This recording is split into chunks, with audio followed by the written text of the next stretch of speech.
Nacimiento quedan solamente unos 600.000. Buenas. A 800.000 políticos. Momento de nacimiento. Esa reducción de 5 millones a 600, 800.000 se da por un fenómeno de atresia, que corresponde básicamente a un proceso de muerte celular denominado apoptosis. Ellos mismos comienzan a destruirse en ese desarrollo.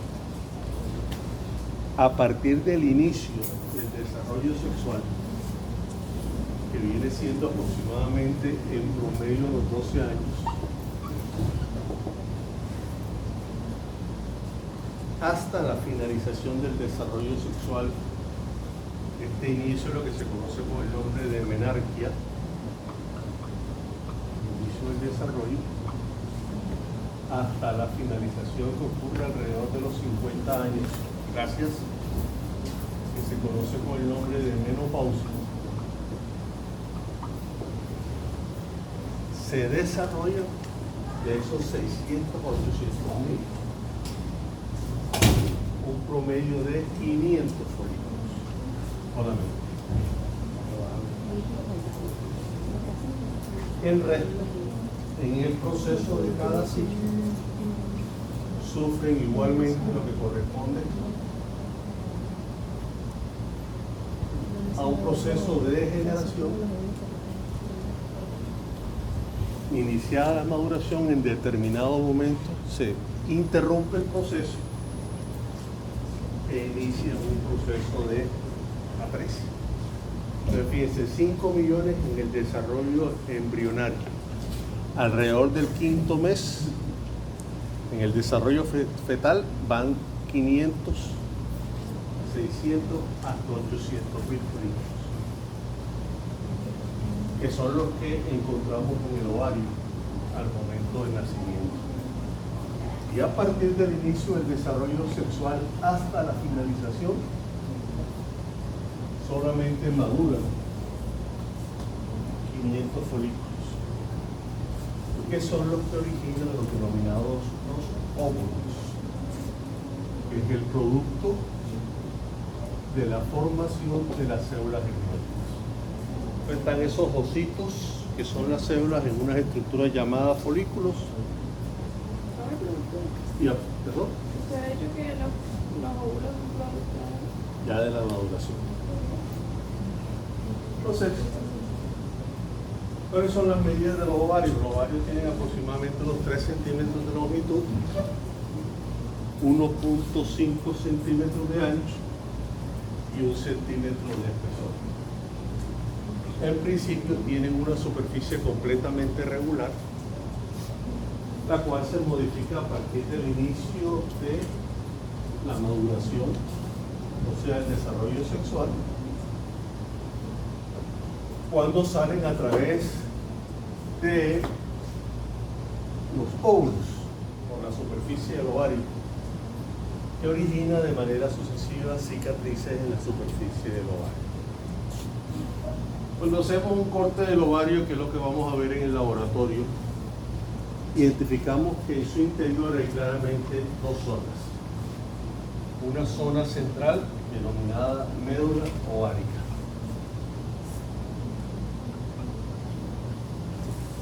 La médula ovárica se caracteriza porque posee como base un tejido conectivo laxo, y en su interior encontramos los vasos sanguíneos en la médula. A través de la médula, como observamos aquí, ingresan los vasos sanguíneos y encontramos las terminaciones nerviosas. La médula, esa es la característica de ella. Y encontramos una superficie externa por debajo de un revestimiento epitelial. Es una característica que ahora veremos en la lámina. Toda la superficie del ovario está limitada por un epitelio cúbico simple. Epitelio que en principio se le da la denominación de epitelio germinativo. El epitelio que rodea el ovario. Epitelio germinativo cúbico simple. Esa zona Debajo de ese epitelio es lo que denominamos como corteza.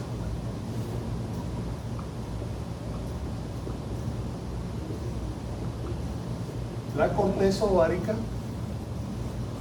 se caracteriza porque a ese nivel encontramos todas las formaciones que corresponden inicialmente a los denominados folículos ováricos. Están ubicados solamente en la corteza, los folículos ováricos. Y esos folículos ováricos se encuentran en diferentes estadios. Desde el desarrollo fetal, el nacimiento y hasta el inicio de la maduración sexual encontramos un solo tipo de folículo que se conoce por el nombre de folículo ovárico primordial.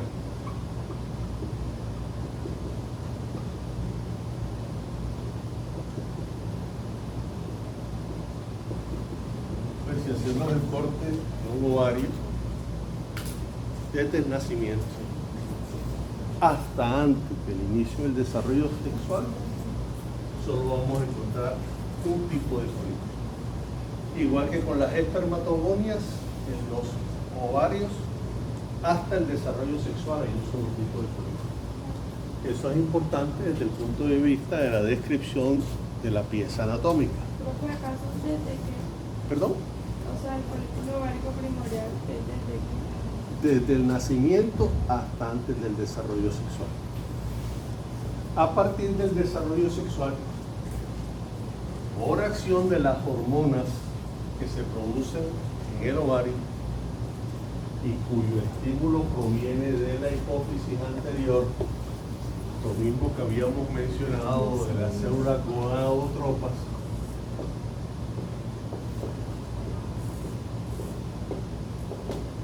se producen las dos gonadotropinas hipofisiarias.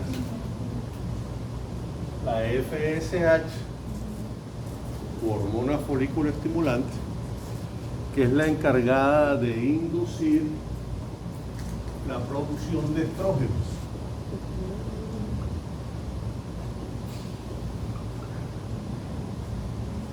Que se van a encargar de la diferenciación de los folículos primordiales hasta la mitad del ciclo. O sea, se secretan estrógenos entre el día 1 y el día 15 del ciclo ovárico. Porque ahora veremos que hay también un ciclo menstrual a nivel del útero. Estamos hablando del principio del ovario. Primero al 15 se secreta activamente estrógenos y del día 15 al día 30,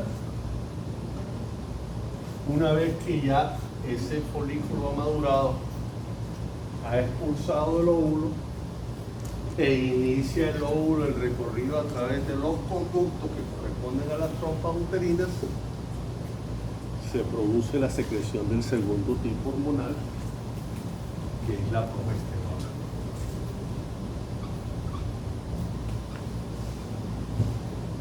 La progesterona se induce su producción a partir de la secreción de la hormona luteinizante o LH. Aquí tenemos la acción que se da de la gonadotropina hipofisiaria, la FSH en la producción de estrógenos, la LH en la producción de progesterona. Los folículos ováricos se desarrollan a partir de la maduración en los siguientes tipos. Y aquí va a haber una diferencia frente al texto que ustedes revisan. En algunos textos clasifican los folículos en 3 tipos. Que es, el primer tipo son los folículos primordiales.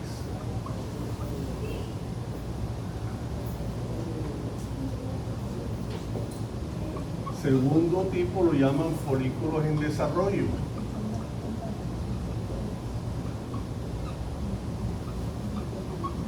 Y el tercer tipo lo llaman folículo maduro o de Degraaff.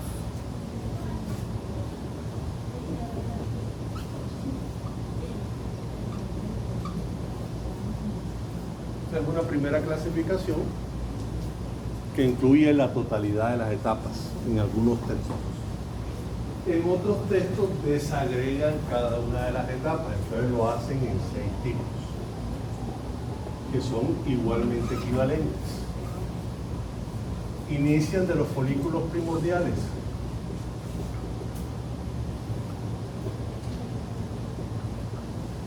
Como sabemos, corresponden a la primera etapa. De los folículos primordiales maduran a los folículos primarios.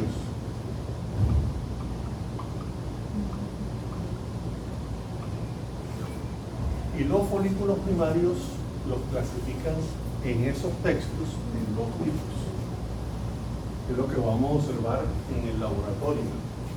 Folículos primarios unilaminares y folículos primarios multilaminares. Esa clasificación histológica corresponde al número de células que rodean al ovocito del folículo. Vemos ahora que se llaman células foliculares. Los primarios se diferencian a folículos secundarios. Y los folículos secundarios se clasifican en 2 tipos histológicos. Se clasifican en los folículos secundarios vesiculosos y los folículos secundarios andrales. Y los folículos secundarios, por último, dan origen a los folículos maduros o de Degraaff. Entonces, fíjense que están contenidos todos. Ahí hay 6 etapas. En otros textos las hacen más sencillas y las agrupan. Pero fíjense que están los folículos primordiales, los primarios y los secundarios serían los folículos en desarrollo, y los maduros serían el folículo que llega a la mitad del ciclo para ser expulsado del ovario. Entonces, ambas clasificaciones valen, sea la de 3 tipos o la de 6 tipos. ¿Cuál te falta? Sería primario, unilaminar, multilaminar.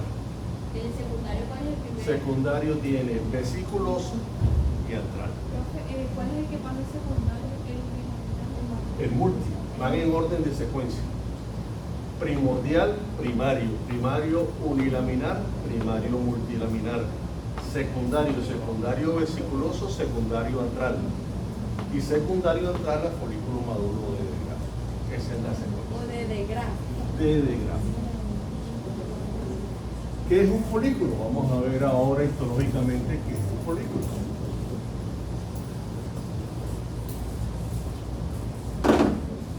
Folículo ovárico, esta es la lámina que vamos a observar en el laboratorio. Fíjense que aquí hay un epitelio cúbico simple en toda la superficie externa.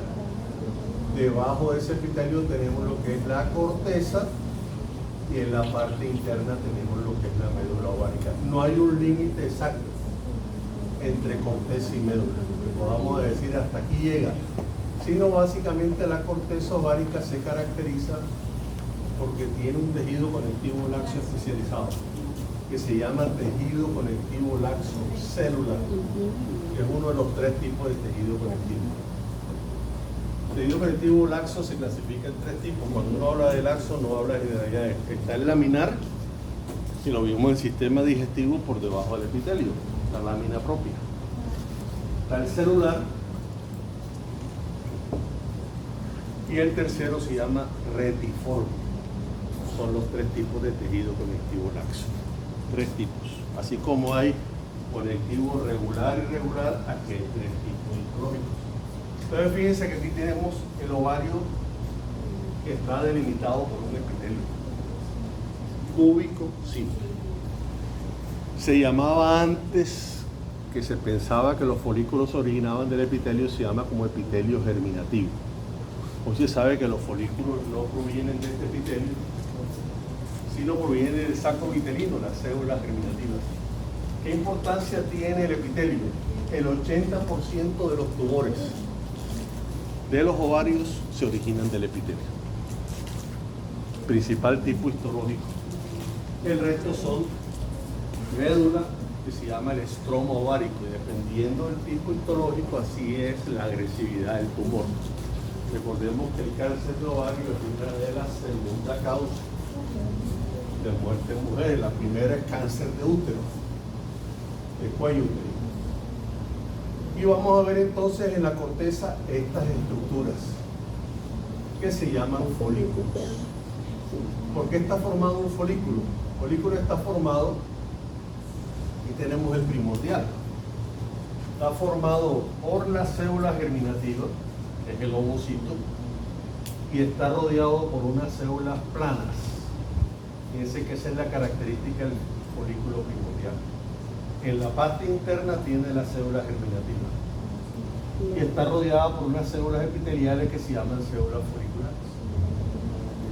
Esas células foliculares, por ser epiteliales, tienen una lámina basal que las rodea, que ahora veremos que tiene importancia cuando comienzan a diferenciarse. Folículo primordial. Este corte correspondería a una niña o una mujer antes del desarrollo sexual si solamente tiene folículos primordiales. Entonces aquí tenemos un esquema.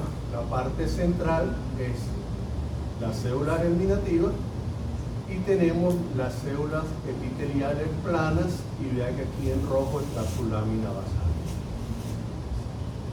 Folículo primordial. Las foliculares son las Después se van a diferenciar. Cuando comienza el desarrollo, el folículo primordial pasa a folículo primario. ¿Qué es la característica del folículo primario? Las células planas se diferencian a células fibrosa. Cambia el aspecto. Este es el unilaminar. Tiene una sola capa de células alrededor de la célula germinativa. Folículo primario unilaminar. Cuando lo veamos en el laboratorio, una sola capa de células cúbicas rodeando una célula germinativa. Pues ya comenzó el proceso de diferenciación estimulado por los estrógenos. Folículo primario unilaminar, comienzan a proliferar estas células, pasa a ser folículo secundario, primero folículo laminar, pasa a ser multilaminar todavía, fíjense, ya tiene más de una fila o hilera. Tenemos el folículo primario avanzado o multilaminar, que sería este que estamos observando aquí. Aquí tenemos a la derecha la interpretación, vean que tiene más de una capa, tiene 2, 3 capas de células foliculares. En la transición entre folículo primario multilaminar y folículo secundario, comienzan a producirse unas diferenciaciones alrededor de la lámina basal que rodea el folículo. La primera característica es que pasamos de llamarla de células foliculares a células de la teca en el folículo secundario. Este es un secundario. ¿Y por qué secundario? Porque ya vamos a comenzar a ver unos espacios que se llaman vesículas. Y estas células se van a llamar células de la teca.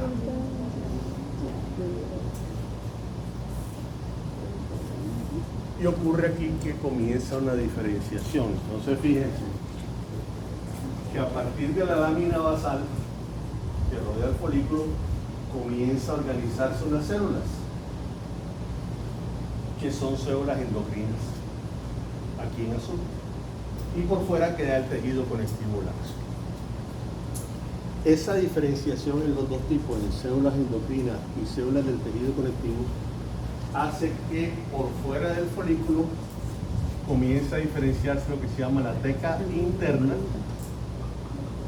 es la que rodea al folículo, y lo que queda del tejido conectivo se llama la teca externa.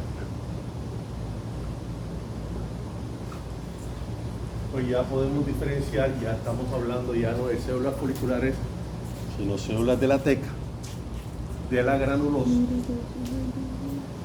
Y Aquí ya en esta etapa del folículo secundario comienza a producirse los estrógenos a partir de la secreción que van a producir estas células. ¿Qué produce la teca interna? La teca interna produce al comienzo hormonas esteroideas. Todas las hormonas sexuales se derivan del colesterol. Pero la teca interna produce en principio andrógenos, o sea, hormonas sexuales masculinas. No produce estrógenos, produce andrógenos. Y esos andrógenos tienen que transformarse en estrógenos para que actúen como hormona sexual femenina. ¿Cómo se da la transformación de andrógenos o estrógenos? Se da por el ingreso de los andrógenos al interior del folículo, y estas células de la granulosa, que ya no son células foliculares sino células de la granulosa, tienen una enzima que es la 5-alfa reductasa.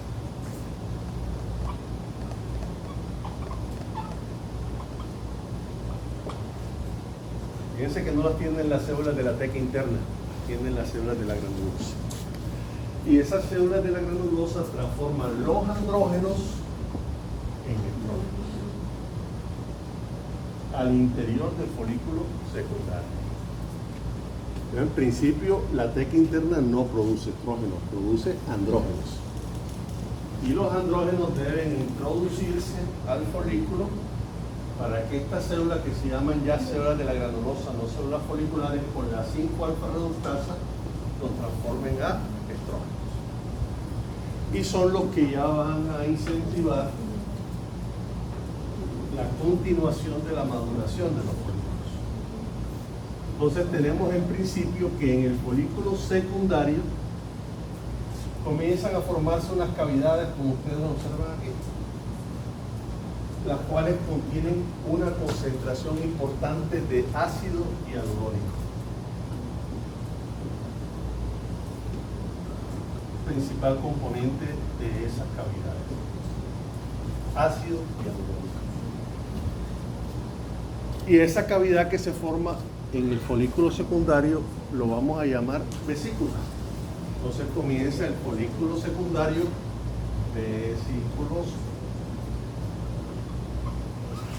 comienza a aparecer una vesícula y en su interior comienzan después a aparecer múltiples vesículas.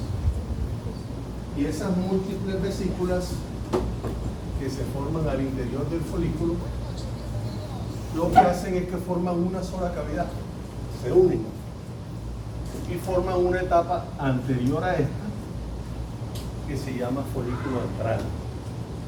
Antro significa que tiene un espacio amplio al interior del folículo secundario. Y ese folículo antral rápidamente pasa al denominado folículo maduro de Degraf. En el folículo maduro, como ya observamos, hay una gran cavidad que desplaza la célula germinativa a un extremo, y las células de la granulosa se depositan alrededor de la célula germinativa, formando lo que se llama como corona radiante alrededor del folículo maduro de Degraf. Este folículo maduro de Degraf, lo tenemos aquí, se desplaza hacia la corteza y comienza a presionar el epitelio. Presiona el epitelio, produce isquemia y muerte de las células epiteliales y produce ruptura de la corteza. Esa zona donde él presiona y se produce la ruptura se llama estigma. Se aproxima a la corteza, la presiona, produce isquemia, ruptura de la corteza y libera la célula germinativa madura. Esta célula sale a través de la abertura. Esa es la primera fase del ciclo, lo que es la fase estrogénica. que hace que maduren los folículos ováricos. ¿Qué pasa después que se libera el óvulo? Comienza a darse un segundo fenómeno en los ovarios. Queda este folículo vacío, sin la célula germinativa, que forma lo que se conoce con el nombre de cuerpo amarillo. Cuando ya libera la célula, cuerpo amarillo. Las células que se encontraban en la teca interna y las células de la granulosa forman dos tipos de células. Esta es la teca interna, esta es la granulosa. Continúan la producción hormonal y la continúan principalmente para que el útero esté preparado para la implantación del óvulo si el óvulo es fecundado. Si se da la fecundación del óvulo, el óvulo se va a implantar en el útero.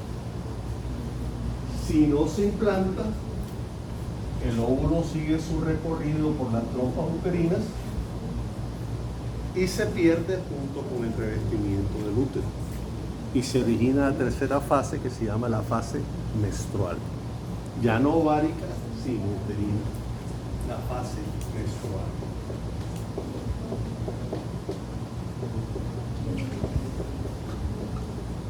Entonces esa es la importancia del cuerpo amarillo.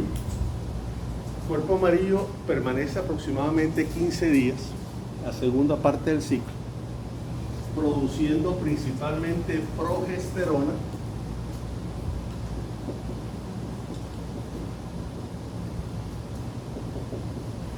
mientras se implanta o no el óvulo en la cavidad uterina. Si no se implanta el óvulo, ese cuerpo amarillo comienza un proceso de degeneración y atresia y desaparece. Y se llama cuerpo amarillo de la menstruación, si desaparece. O sea, a partir del día 15 no se produjo la implantación del óvulo fecundado, comienza un fenómeno de degeneración del cuerpo amarillo y desaparece.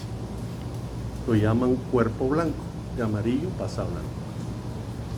Pero si el óvulo es fecundado y comienza la implantación en el útero, él ya no permanece 15 días, permanece 3 meses y se llama el cuerpo amarillo del embarazo. ¿Por qué permanece 3 meses? Permanece mientras se forma la placenta y comienza la placenta la producción hormonal que mantiene el embarazo durante su periodo. Entonces tenemos cuerpo amarillo que puede ser de la menstruación, si no hay implantación del óvulo en el útero, o cuerpo amarillo del embarazo hasta por 3 meses, si hay implantación hasta cuando se forma la placenta. Cuerpo amarillo. Es la segunda fase ovárica. Desde el día 15, 16 hasta el día 30. Maduración de un solo folículo ovárico. Comenzón primordial, primario unilaminar, multilaminar, secundario vesiculoso, secundario antral, maduro de debajo. Cuando el óvulo sale, la trompa uterina en ese periodo se acerca al ovario a través de unas prolongaciones que se llaman fimbrias, prolongaciones que tiene la trompa uterina, y atrapa el óvulo. Entonces en la trompa uterina distinguimos 4 zonas. El infundíbulo, que es la parte dilatada en relación al ovario, que tiene unas prolongaciones que se llaman fimbrias, que son las que recogen el óvulo. E inicia el recorrido a partir de la ampolla, el istmo, y en dirección al útero, en la inserción de la trompa uterina en la pared del útero, del cuerpo uterino. ¿Dónde se produce la fecundación del óvulo? En el tercio externo de la trompa uterina. Ahí es donde se debe dar la fecundación del espermatozoide con el óvulo, y a partir de ahí comienza ya la diferenciación del óvulo fecundado en dirección al cuerpo uterino. Esto es un corte de una trompa uterina. La trompa uterina, como observamos aquí, tiene múltiples pliegues, tiene epitelio cilíndrico simple. Aquí vemos el epitelio, tiene unos cilios como especialización de superficie y tiene una capa muscular, como observamos aquí, que es la que permite que la peristalsis de la trompa impulse el óvulo fecundado o no a través de su luz. Entonces pasa el óvulo a través de la luz de la trompa y tenemos otro corte. Miren la capa muscular, la interna circular, la externa longitudinal, músculo liso, que se contrae de manera rítmica y permite el paso por las prolongaciones que tiene el epitelio cilíndrico simple de la trompa uterina. Cuando la trompa se inserta a nivel del útero, tenemos que existen tres porciones en el útero. Existe un revestimiento epitelial en el útero, en la luz, que se conoce con el nombre de endometrio. Eso es lo que vamos a ver en el laboratorio, esta lámina, el endometrio. La parte interna, la capa interna del útero. Endometrio. El endometrio se caracteriza porque tiene un epitelio superficial de células cilíndricas, debajo de las cuales hay una lámina propia abundantemente vascularizada, y finaliza en el contacto con la capa media del útero, que se llama miometrio. Entonces aquí por debajo tenemos lo que se llama el miometrio, que es musculatura de tipo liso, con abundante tejido conectivo, un tejido fibromuscular, evita las contracciones cuando llega el momento del parto. Y la tercera y última capa externa del útero se llama perimetrio. Tiene tres capas del útero: endometrio, miometrio y perimetrio. La importancia funcional aquí es del endometrio. Y en el endometrio se producen tres fases. Una fase estrogénica,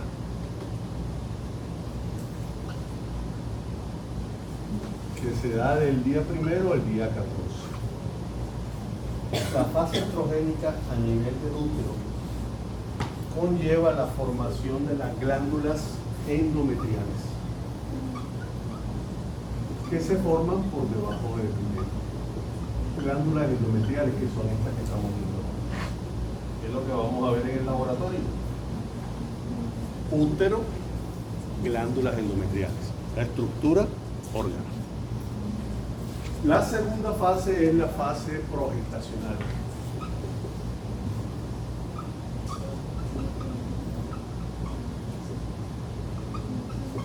Que se forma del día 14 al día 28.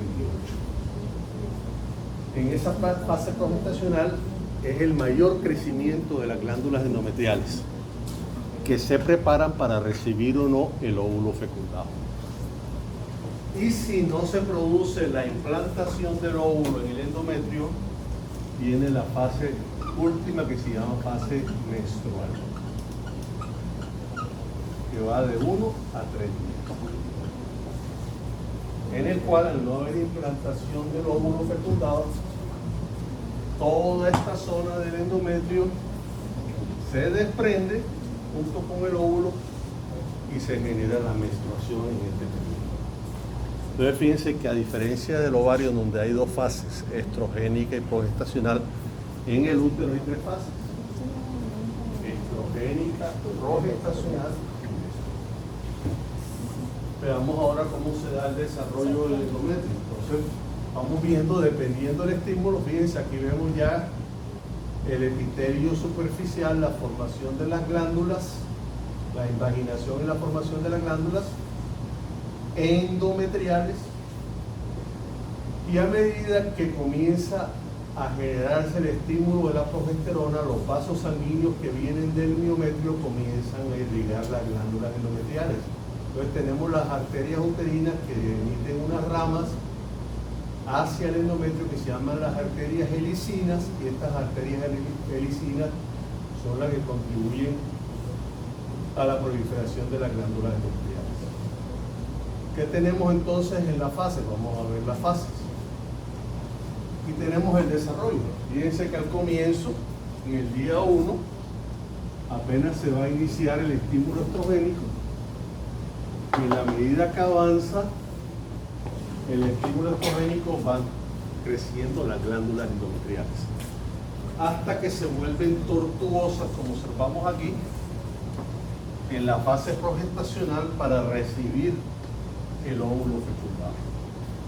Si no se implanta todo ese endometrio que ha proliferado, como observamos aquí, creciendo las glándulas endometriales, se desprende y queda solamente lo que se conoce con el nombre de endometrio basal, a partir del cual vuelve otra vez a regenerarse el tejido formando las glándulas endometriales.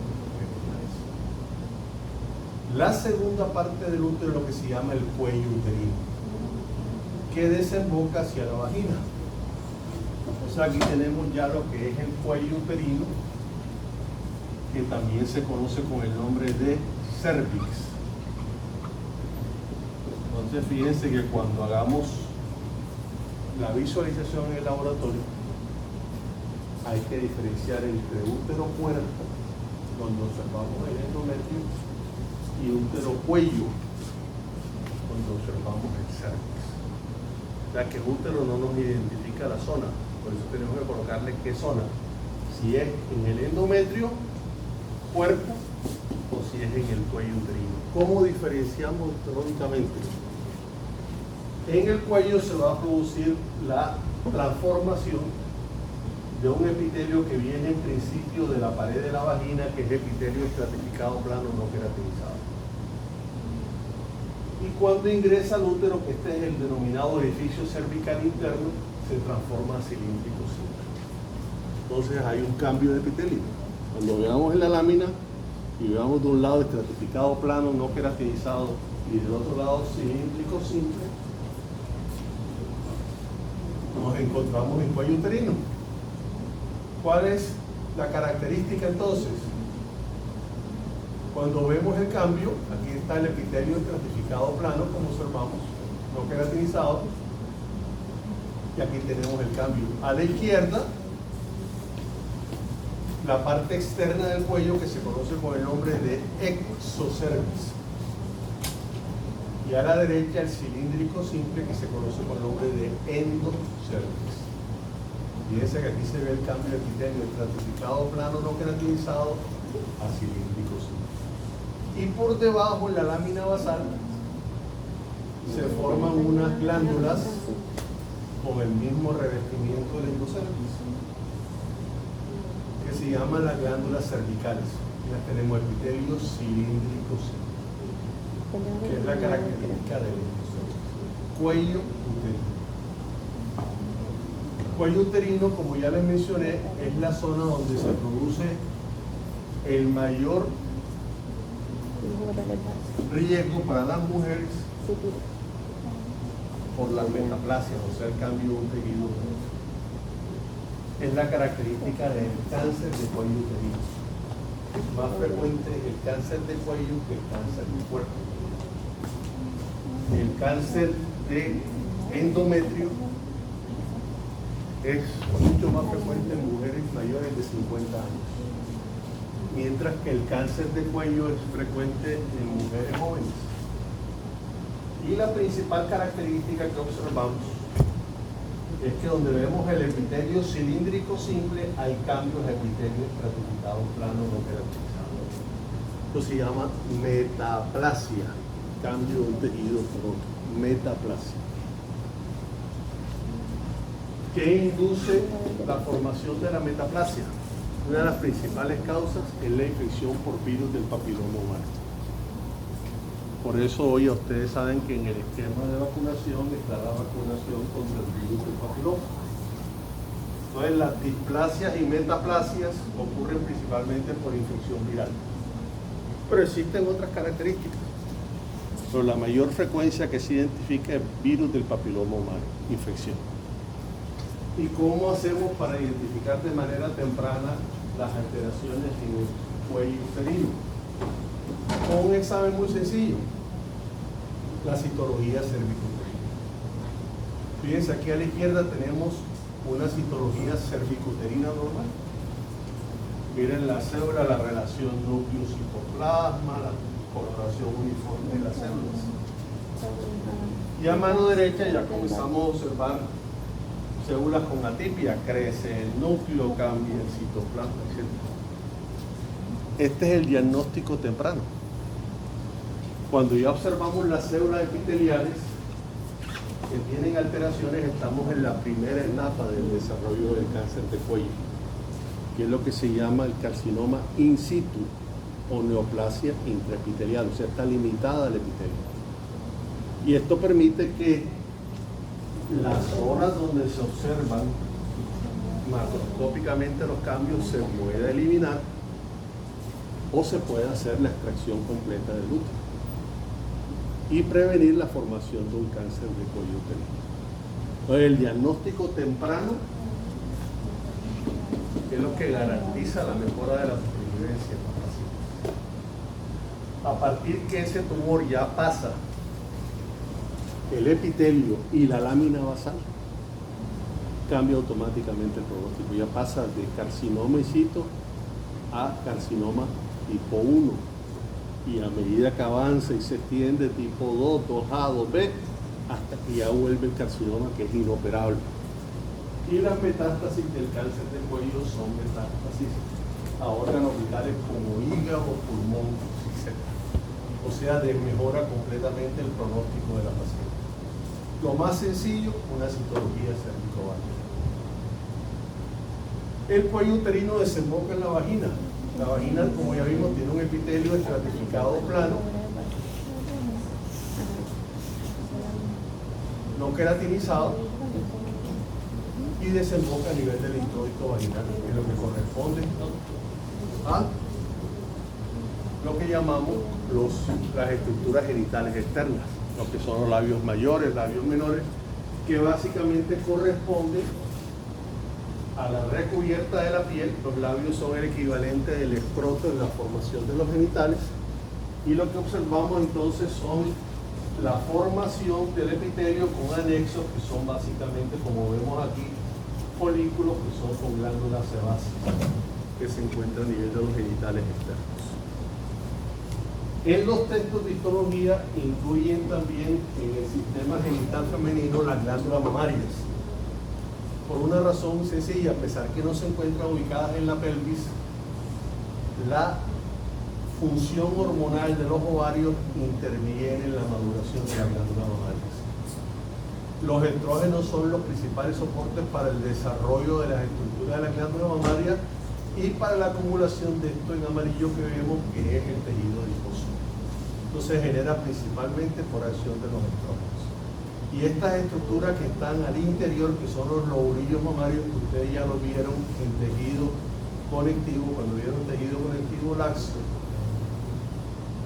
son la agrupación de los conductos mamarios. Lo primero que observamos aquí es el pezón. El pezón tiene un epitelio estratificado plano, la misma de piel, y se caracteriza porque debajo de ese epitelio encontramos unas dilataciones que se conocen por el nombre de senos lactíferos. Ahí es donde al principio se acumula la leche para que el recién nacido, cuando succione en lo que se llama el puerperio, le suministre la madre de la leche materna. Estos son los senos lactíferos que están por aquí debajo.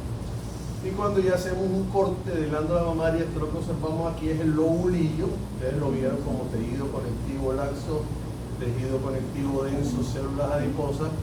Vemos unas estructuras epiteliales, el epitelio cúbico simple que se llama conductos mamarios. Esta es la estructura base de la glándula mamaria. Cuando vean en patología van a ver que el carcinoma más frecuente se da de estos conductos, que es el carcinoma intraductal. Este es el tipo histológico más frecuente. Inclusive hay carcinoma del pezón, que se llama la enfermedad de Pallero. La glándula mamaria puede haber igualmente varios tipos de carcinoma. Mama es el principal tipo de cáncer, segundo útero, tercero ovario. va en ese orden. Por eso la importancia del autoexamen, etc. En la medida que se da el embarazo, los lobulillos mamarios crecen. Fíjense, esta es una paciente embarazada, cómo se han dilatado los lobulillos y los conductos mamarios. Y la última importancia que tiene la glándula mamaria es cuando se da el periodo final del embarazo, del último trimestre, que aparecen estas células en los conductos, estas que vemos aquí rosadas, que se llama el alveolo mamario. El alveolo mamario aparece por estímulo de una hormona hipoficiaria que se llama la hormona lactogénica prolactina.